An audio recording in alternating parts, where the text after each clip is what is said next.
पहली बार आज हम महापौर गणों के साथ बैठे थे, इसलिए बहुत सारी बातें ऐसे विषय थे जो हमारे एजेंडा में नहीं थे, वो भी उनके लिए भी चर्चा कर ली हमने, इसलिए समय ज़्यादा हो गया। देखिए, हमारे यहाँ जो 3 लेयर प्रजातांत्रिक व्यवस्था है, उसमें सबसे महत्वपूर्ण गवर्नमेंट होती है सिटी गवर्नमेंट, जो कि हर व्यक्ति से उनकी दैनिक दिनचर्या से जुड़ी हुई होती है। सुबह पानी चाहिए, सड़क चाहिए, रात को सोने जाओ मच्छर काटे तो अपन उसको गाली दें।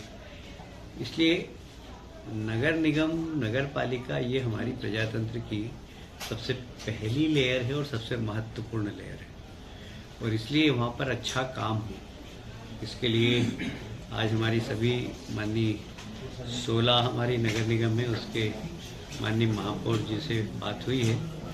और छोटी छोटी समस्या है, जैसे फ्री होल्ड के नियम बने हुए हैं और फ्री होल्ड पे काम ही नहीं होता है। फ्री होल्ड जमीन करना चाहिए, उसका एक्ट बना हुआ है, उसको अधिकार दिए हुए हैं, उसके कारण उस शहर का डेवलपमेंट रुक रहा है। अगर फ्री होल्ड जमीन हो जाती है तो वहाँ पर इन्वेस्टमेंट आएगा। तो इसलिए कि बहुत बड़ा इशू था, सभी शहरों का था। आज हमने निर्देश दिए प्रमुख सचिव के, अभी इसको कमिश्नर के साथ बैठकर फ्री होल्ड की जितनी भी अटकलें उसको समाप्त करके और नगर निगम को अधिकार दिया जाए कि वे फ्री होल्ड जमीन कर सकें। ये बहुत महत्वपूर्ण निर्णय था। दूसरा, अवैध कॉलोनी हमारे प्लानिंग सिस्टम को पूरा खराब कर देती है, और विशेषकर अवैध कॉलोनी ऐसे स्थानों पर बनती है जो ग्रीन एरिया होता है, जो प्लानिंग के अंदर ऐसी ज़मीनें होती है जहाँ पर प्लेग्राउंड होता है, खेल की ज़मीनें। अब ग्रीन एरिया किसी भी शहर के लिए लंग्स है, वहाँ पर अगर अवैध कॉलोनी बन जाएगी तो वहाँ के नागरिक ऑक्सीजन कहाँ से लेंगे। आज हमने निर्देश दिए सभी महापौर को कि जितनी भी ग्रीन एरिया वहाँ पर वृक्षारोपण करें। हमारा टारगेट 2 करोड़ का था, पर हमने इस टारगेट को और बढ़ा दिया है, क्योंकि माननीय प्रधानमंत्री जी ने 140 करोड़ पेड़ लगाने का संकल्प देश की जनता से किया था। माननीय मुख्यमंत्री जी डॉक्टर मोहन यादव जी ने 5.5 करोड़ पेड़ लगाने का संदेश दिया है। हमने भी हमारे विभाग से 2 करोड़ से ज़्यादा पेड़ लगाने का निर्णय लिया है। उसको लेकर कोई रणनीति, मतलब किस तरह से सुविधाएं पहुंचाई जाए उनको? देखिए, अवैध कॉलोनी बने इसके पक्ष में हम बिल्कुल भी नहीं, और इसलिए कड़े से कड़े कानून बनाएंगे इसके लिए। जो अवैध कॉलोनाइजर हैं उनके खिलाफ सख्त कार्रवाई करने का प्रावधान करने वाले हमने एक टीम बनाई है जो इसके ऊपर विचार करेगी।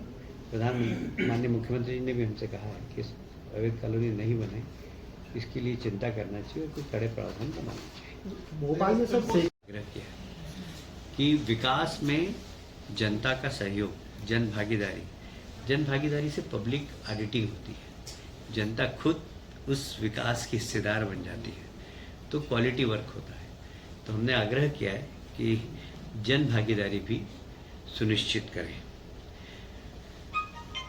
एक एक्ट बनने वाला है, हमने उसकी भी जानकारी दी है कि जितने भी मॉडल टेनेंसी किराएदारी का एक आधुनिक एक्ट बने, क्योंकि बहुत समस्या हो गई आजकल।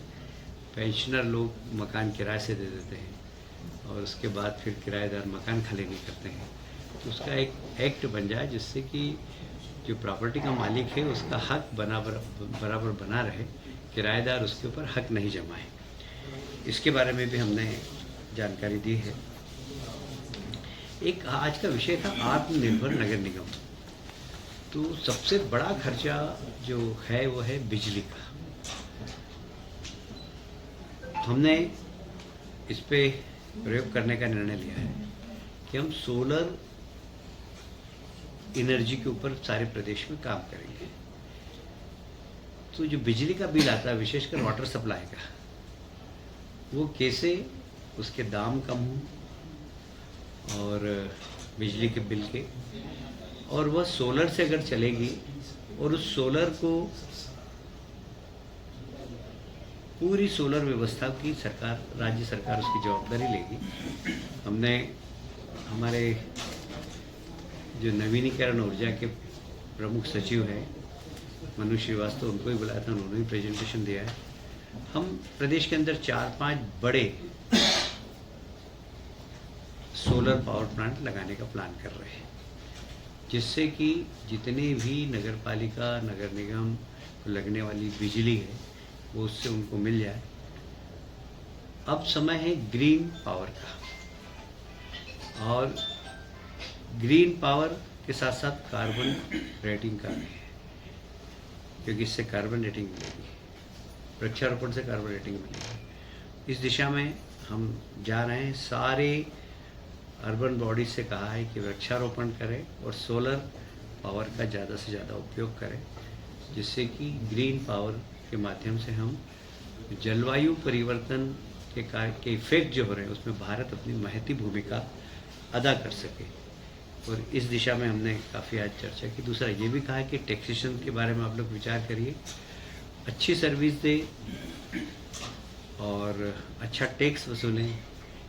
कई नगर निगम में अब हम लोगों ने जीपीएस से पूरे नगर निगम के मकान आइडेंटिफाई किए हैं। उन मकानों में से कितने मकानों का प्रॉपर्टी टैक्स आ रहा है ये आप सुनिश्चित करें, और जिनका नहीं आ रहा है उनका लेना प्रारंभ करें। तो हमारे एरिना के अंदर टैक्स देने वाले मकानों की संख्या बढ़े, इसके लिए सब नगर निगम को काम करना चाहिए।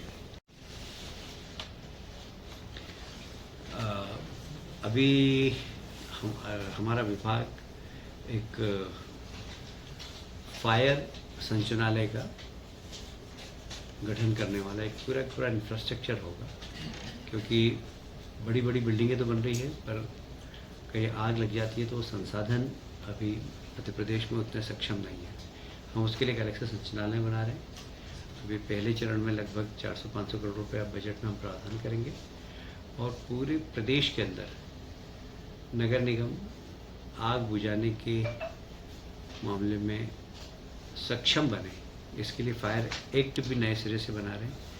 और ये एक महत्वपूर्ण निर्णय है हमारी सरकार का, और मुझे लगता है कि इस एक्ट के माध्यम से संसाधन भी हम नगर निगम को पहुंचा पाएंगे, और लोगों को भी जो मॉल्स हैं, जो मल्टी स्टोरीज़ हैं, वहाँ ठीक तरीके से फायर फाइटिंग के यंत्र लगें, इसकी जिम्मेदारी सुनिश्चित करेंगे।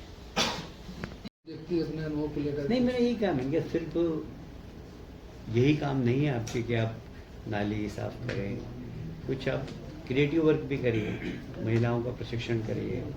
महिला दिवस आए तो पूरे हर वार्ड के अंदर महिलाओं की खेलकूद प्रतियोगिता रखिए। ऐसे हर वर्ग के लोगों को नगर निगम से जोड़े, क्योंकि मेयर को कहते हैं फादर ऑफ सिटी, शहर पिता बोलते हैं। तो एक शहर पिता की हैसियत से उनको काम करना चाहिए।